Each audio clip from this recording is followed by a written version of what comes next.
ఉద్యోగులకు పెన్షన్స్కి స్వాగతం సుస్వాగతం. ఉద్యోగ కార్మికుల సమస్యలు పరిష్కరించండి అంటూ శాసనమండలిలో సభ్యుల డిమాండ్. ప్రజలు ఉద్యోగ కార్మిక సమస్యలు పరిష్కరించాలని శాసనమండలిలో సభ్యులు కోరారు. ఎల్ఆర్ఎస్ దరఖాస్తుల పరిష్కారంలో గందరగోళం నెలకొందని, రాయితీ గడువును పొడిగించాలని రవీంద్రరావు పేర్కొన్నారు. యూనివర్సిటీ టీచింగ్, నాన్ టీచింగ్ ఉద్యోగులకు టైం స్కేల్ ఇవ్వాలని అలుగువెల్లి నర్సిరెడ్డి కోరారు. తుంగభద్ర, కృష్ణా నదులు పారుతున్న తమ ప్రాంతానికి సాగునీరు అందక రైతులు ఇబ్బందులు పడుతున్నారని వెంకటరామరెడ్డి తెలిపారు. కేంద్ర రాష్ట్ర ప్రభుత్వాలకు సంబంధించిన స్పౌజ్ కేసులను పరిష్కరించాలని ఏవెన్ రెడ్డి కోరారు. ఏపీలో ఉన్న తెలంగాణ ఉద్యోగులను తెలంగాణకు తీసుకురావడానికి ప్రభుత్వం చర్యలు తీసుకోవాలని కోదండరాం కోరారు.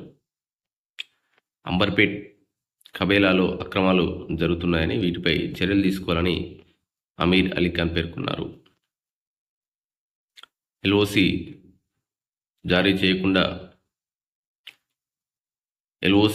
చేయడానికి వారం రోజులు సమయం పడుతుందని, దీన్ని 24 గంటల్లో అయ్యే విధంగా చర్యలు తీసుకోవాలని నవీన్ రెడ్డి తెలిపారు. ఆత్మగౌరవ భవనాలకు నిధులు కేటాయించి వాటిని పూర్తి చేసేందుకు ప్రభుత్వం చర్యలు తీసుకోవాలని కోరడం జరిగింది. అలాగే ముదిరాజుల సమస్యలు పరిష్కరించాలని రకరకాల సమస్యలు అయితే వారు ముందుంచడం జరిగింది. ముఖ్యంగా ఉద్యోగులకు సంబంధించి చూసినట్లయితే ఇక్కడ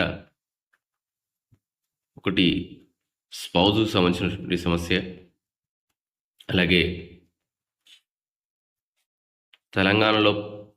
తెలంగాణకు సంబంధించినటువంటి ఉద్యోగులు ఎవరైతే ఆంధ్రప్రదేశ్లో పనిచేస్తున్నారో వారిని తిరిగి తెలంగాణకు తీసుకొచ్చే విధంగా ప్రయత్నం చేయాలని కొన్ని సమస్యలు అయితే వారి శాసన మండలిలో గౌరవ ముఖ్యమంత్రి గారికి అయితే తెలియజేయడం జరిగింది.